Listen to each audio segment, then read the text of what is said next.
Ô Anderson, tem um negócio legal, voltando na sua história agora, a gente sempre tem aquele perfil de assim, tem um artista aparecendo ali, o empresário milionário vai lá, põe uma grana e estoura o artista. Você não era um empresário milionário. Conta a sua história. Você veio de onde? Você é de rádio, né? Então, eu nasci em Guaimbê, no interior de São Paulo, em uma família pobre, uma família que tem uma cidade que tem 5.000 habitantes. Guaimbê é onde? Guaimbê fica entre Lins e Marília, ali na BR-153. E com 8 anos de idade, a minha mãe conta que eu fui andando, porque eu consigo lembrar que eu tinha uma vontade muito grande de saber o que tinha além do trevo de Guaimbê. Eu nunca tinha passado no trevo. Então eu fui andando, que a gente morava numa chácara, eu fui andando até o trevo. E quando chegou lá no trevo de Guaimbê, eu vi um senhor passando de bicicleta. E eu perguntei pra ele aonde aquela estrada ia, que é a BR-153, que é a Transbrasiliana. Nunca tinha visto tanto carro passando. Aí ele apontou pra mim assim do lado e falou que aquela estrada ia pra Goiás. E eu fiquei com isso na cabeça, em Goiás e tal. Em quando eu tinha 10 anos, em 1992, a minha mãe separou do meu pai e aí eu e minha irmã foi colocado para adoção. Só que antes da gente ser enviado para adoção, a minha avó, que era minha avó paterna, a mãe do meu pai, pegou a gente e foi uma assistente social lá, indicou minha avó e aí a gente foi criado pela minha avó. E ela, até hoje, ela ganha um salário mínimo e ela criou a gente com um salário mínimo. Com 12 anos de idade... chegou até o processo de adoção? Vocês iam mesmo? Não chegou, nós não chegamos a ir para adoção, porque o juiz falou que antes de ir para adoção, ele ia procurar alguém dentro da nossa... Ele mandou a assistente social procurar alguém da família, achou minha avó, que morava sozinha e tinha um salário mínimo. Com 12 anos, para ajudar minha avó, porque era um salário mínimo para cuidar de mim e da minha irmã, eu abri a minha primeira empresa, que era uma empresa que vendia desinfetante em Lins. Eu pegava carona, ia todos os dias e vendia desinfetante lá. Com 16 anos, com 13 para 14 anos, eu comecei a narrar rodeio, mirim, na região, narrava rodeio. Com 16 eu entrei na rádio comunitária que abriu lá em Guaimbê, e um dia eu tô lá fazendo um programa, e vem um caminhoneiro para lá para conversar comigo, e ele falou para mim assim, cara, eu moro em Goiás, o dia que você quiser ir para lá, eu te levo. E aí ele falou uma coisa pra mim, que eu era muito fã do Ivan Diniz, que faleceu na pandemia, que era locutor de rodeio lá de Goiás, e ele falou pra mim, eu sou amigo do Ivan Diniz. Eu falei, cara, eu tenho que ir embora com esse cara. Você pensa, ele é amigo do Ivan Diniz, mora em Goiás, fiquei pensando naquilo. Um dia, eu tô assistindo um programa de TV e o cara fala na TV que a gente precisava ter meta. Não, você que já tá velho com 16 anos, não tinha meta ainda. Ele falou, você precisa ter uma meta, bota uma meta, e fala um valor assim alto. Aí um valor mais alto que eu consegui pensar foi R$1 milhão. E ele falou que tinha que botar uma data. E eu botei antes dos 30 anos, eu queria ganhar R$1 milhão.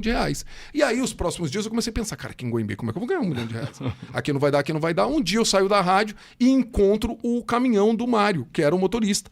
Ele estava escrito bem grande assim, alô meu povo, no caminhão. Aí eu bati lá, ele estava dormindo já, que era 8 horas da noite. Eu falei, cara, que dia que você vai pra Goiás? Aí ele falou, vou amanhã. Eu falei, eu vou com você. Aí ele falou, você vai? Eu falei, deixa eu só ver com a minha avó como é que eu vou fazer pra ir, mas eu vou. Ele falou, então eu tô saindo amanhã 2 horas da tarde. Aí eu cheguei em casa, comecei a perguntar para minha avó se ela conhecia alguém que morava em Goiás, porque eu não conhecia ninguém em Goiás. Aí ela lembrou que tinha um tio, que era o irmão da minha mãe, que tinha muitos anos que eu não via, que morava em Goiás. Eu liguei para minha mãe, peguei o telefone dele e liguei e falei que estava indo lá passar 2 semanas. Mas na minha cabeça eu já não voltava mais para Guaimbê. Se eu saísse com aquele caminhoneiro, eu nunca mais ia voltar. No outro dia eu saí, encontrei ele e ele me levou para Goiás. Ele me deixou em Tubiara.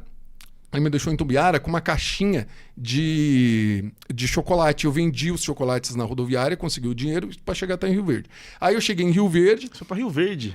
Fui para Rio Verde. Quando eu cheguei em Rio Verde, eu fiquei 3 meses. Fui para ficar 2 semanas. Fiquei 3 meses na casa do meu tio.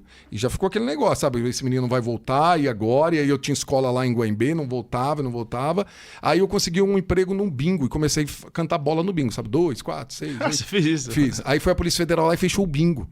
E aí eu fiquei sem emprego. Aí depois disso a minha avó mandou o meu pai me buscar. Aí meu pai foi me buscar. Quando ele chegou lá, eu falei, pai do céu, não quero voltar não, cara. Guaimbê não tem... Lá em Rio Verde já tinha cinema, foi a primeira vez que eu fui no cinema.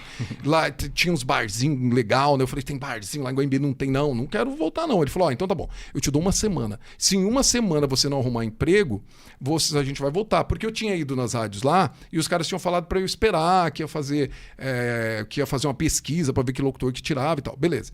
Nessa 1 semana que ele tinha me dado pra conseguir esse emprego, ele escuta ele tinha uma Belina, e ele escuta no rádio da Belina uma rádio lá perto, que era em Santa Helena de Goiás. Ele falou, por que nós não vamos lá nessa rádio? Eu falei, mas não tem nem dinheiro pra ir. Aí eu tinha R$5 que dava pra ir e voltar por mim, e ele tinha R$5 que dava pra ir e voltar. Aí nós fomos. Quando chegou lá em Santa Helena, naquela época não tinha internet e tal, aí eu perguntei na rodoviária onde era a rádio. Quando eu chego lá na rádio, a recepcionista lá, porque eu sempre falava a mesma história, não, porque eu sou um locutor de São Paulo, não explicava que era uma rádio comunitária lá de Goiânia, né?